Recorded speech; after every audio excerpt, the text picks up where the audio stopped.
Chaque année, ce sont des milliards d'euros qui quittent nos comptes sans même qu'on en ait conscience. Et je ne vous parle pas de dépenses inutiles ou de mauvaise gestion, non, je vous parle de quelque chose de beaucoup plus subtil, le système bancaire. On pourrait croire que tout est fait pour nous aider, des offres toujours plus attractives, des cartes avec plein d'avantages, des conseillers censés nous aider dans nos décisions financières, mais la réalité, c'est qu'ils n'agissent pas pour nous, mais pour leur propre intérêt. Chaque euro qu'on paye en frais est un euro de moins pour notre épargne, pour nos projets ou pour nos investissements. Et c'est pas du tout une théorie, ce sont des faits, des chiffres, des statistiques officielles et des pratiques documentées. Dans cette vidéo, je vais vous expliquer ce que les banques ne nous disent jamais. Comment elles gagnent de l'argent, mais aussi comment éviter de perdre des milliers d'euros inutilement. Mais avant, bien évidemment, n'oubliez pas, si jamais vous êtes intéressé par tout ce qui est finances personnelles et investissement, n'hésitez pas à vous abonner à cette chaîne, je sors une vidéo tous les dimanches.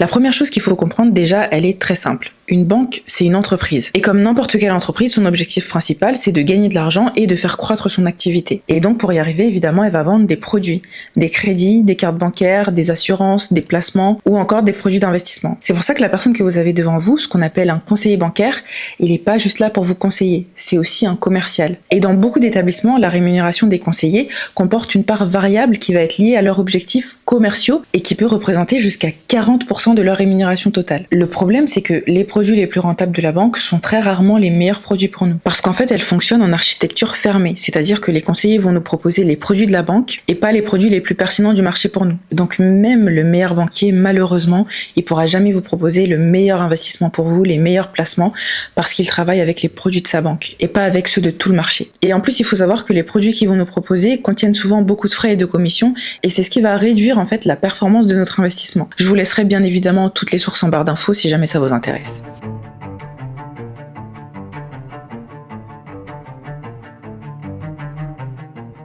La deuxième chose qu'il faut savoir, c'est que, contrairement à ce que beaucoup de gens pensent, l'argent qu'on laisse sur nos comptes ne reste pas à rien faire. Pour la banque, cet argent, c'est une ressource très précieuse. Quand on laisse des liquidités sur notre compte, en fait, on prête en quelque sorte de l'argent à la banque. Et elle peut donc utiliser ses dépôts pour financer les crédits, et nous, en fait, on va devenir créancier de la banque. Elle pourra financer des crédits immobiliers, des prêts aux entreprises ou encore des crédits à la consommation. Et c'est comme ça qu'elles gagnent une grosse partie de leur argent. Mais c'est pas tout, parce que depuis plusieurs années, les banques peuvent aussi placer une partie de leur liquidité auprès de la Banque centrale européenne, donc la BCE. Et ces dépôts, ils vont être rémunérés. Donc l'argent que la banque n'utilise pas immédiatement, elle va pas le laisser là attendre, non. Elle va le placer et il va lui rapporter et elle va gagner des intérêts dessus. Sauf que vous imaginez bien qu'à l'échelle d'une banque, c'est pas des petits intérêts. C'est pas quelques centimes ou quelques euros, c'est des milliards d'euros qu'elle gagne juste en déposant cet argent auprès de la BCE. Alors aujourd'hui, c'est vrai qu'on commence à voir certaines banques en ligne qui reversent une partie de ces intérêts à leurs clients, notamment via des comptes rémunérés ou des solutions d'épargne, et d'ailleurs je trouve ça excellent. Mais dans la majorité des banques traditionnelles, ces revenus restent principalement pour la banque. Donc c'est en quelque sorte le fruit de notre argent qu'elles vont garder pour elles.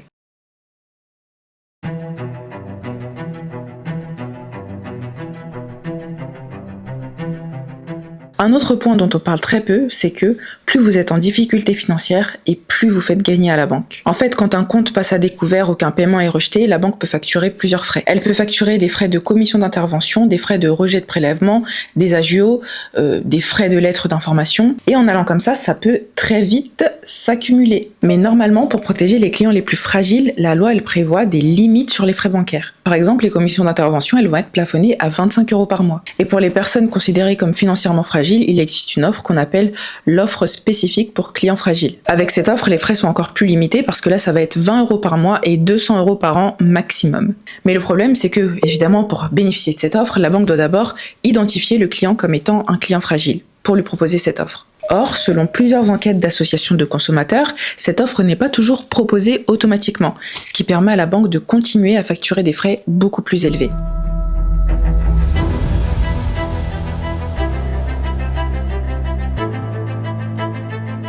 Quand on emprunte de l'argent à la banque, on regarde surtout le montant qu'on emprunte et le taux d'intérêt. Mais ce que beaucoup de gens ne réalisent pas, c'est que le montant du crédit ne se calcule pas simplement en faisant le montant du crédit multiplié par le taux. Imaginons que vous empruntiez 300 € à la banque pour acheter un bien immobilier avec un taux autour de 3,5. Si ce taux s'appliquait une fois, vous auriez payé 3,5 de 300 000 euros. Mais c'est pas comme ça que ça fonctionne. En réalité, les intérêts sont calculés chaque année sur le capital restant dû. Ça veut dire que tant que vous devez de l'argent à la banque, vous payez des intérêts dessus. Si on fait le calcul sur un crédit de 300 000 euros, sur 20 ans avec un taux d'intérêt de 3,5, en réalité, vous allez rembourser environ 417 000 euros à la banque. Donc vous aurez payé 117 000 euros de plus. Le crédit, il vous coûte pas seulement 3,5%. Non, ça c'est faux. Il vous coûte environ 40% du montant emprunté en plus sur toute la durée du prêt. Et ça, c'est seulement pour les intérêts. Parce que quand on fait un crédit immobilier, on doit aussi prendre ce qu'on appelle une assurance emprunteur. Et dans la plupart des cas, la banque, elle va vous proposer son contrat d'assurance. Le problème, c'est que ce sont des contrats standardisés et ils prennent pas toujours en compte notre situation réelle, c'est-à-dire notre âge, notre santé, notre profession, etc. Et donc, elles peuvent être beaucoup plus chères que ce qui est nécessaire, ce qui va aussi contribuer à faire gagner de l'argent à la banque. Mais ce qui est bien, c'est que depuis la loi Lemoine de 2022, on peut maintenant changer d'assurance emprunteur à tout moment, sans frais et surtout pendant toute la durée du prêt. Évidemment, ça la banque ne vous le dira pas parce que ça n'a absolument aucun intérêt pour elle, mais sachez que cette simple démarche peut vous faire gagner beaucoup d'argent. Donc n'hésitez pas à vous renseigner et surtout à comparer. Et regardez aussi au niveau des banques en ligne parce que dans certains cas, elles peuvent vous proposer des offres beaucoup plus intéressantes avec des taux aussi plus intéressants et même parfois sans frais de dossier.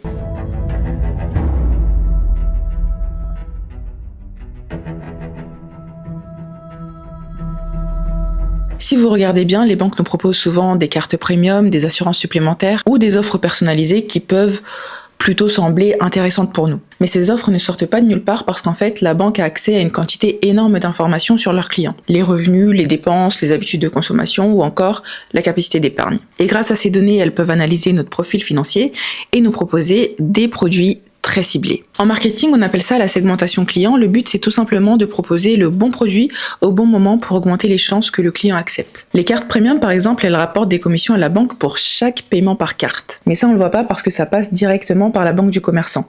Par contre, nous, on va payer des frais plus élevés chaque année et ça, on peut très facilement s'en rendre compte en regardant nos relevés bancaires. Les solutions d'épargne ou de placement, même chose, ils peuvent contenir des frais cachés qui vont faire grimper les commissions de la banque, souvent au détriment de notre propre rendement. Et puis, certaines assurances vendues par les banques coûtent souvent beaucoup plus cher que ce dont on a réellement besoin, ce qui va aussi contribuer à leur faire gagner plus. Alors après, attention, parce que c'est pas forcément mal intentionné. Ce qu'il faut garder en tête, par contre, c'est que la banque, évidemment, elle va nous proposer des offres qui vont être plus rentables pour elle, mais qui ne sont pas forcément plus utiles pour nous. Donc avant d'accepter une carte premium, une assurance supplémentaire ou une autre option payante, il faut toujours se demander si on en a vraiment besoin déjà, et si on peut pas trouver une offre beaucoup plus intéressante ailleurs. Au final, c'est pas forcément que les banques nous cachent tout, parce qu'en vérité, si on lit les petites lignes, on s'apercevra de certaines choses, mais c'est surtout qu'on ne sait pas réellement comment fonctionnent ces systèmes. Du coup, on a tendance à faire confiance plus facilement, on n'aime pas s'embêter avec les problèmes d'argent, et c'est tellement plus simple de déléguer la gestion de son argent, et pourtant, vous voyez où ça peut nous mener. Donc n'hésitez pas vraiment à vous renseigner, parce que l'argent que vous gagnez, c'est quand même le fruit de votre temps, de votre travail et de vos efforts. Et c'est aussi une responsabilité de chercher à l'optimiser pour ne pas le perdre aussi facilement. Merci beaucoup si vous êtes arrivé jusqu'ici, merci pour votre soutien, surtout aux personnes qui commentent assez souvent. Si jamais vous n'avez jamais commenté, n'hésitez pas d'ailleurs à le faire, ça me fait vraiment très plaisir et surtout ça me soutient.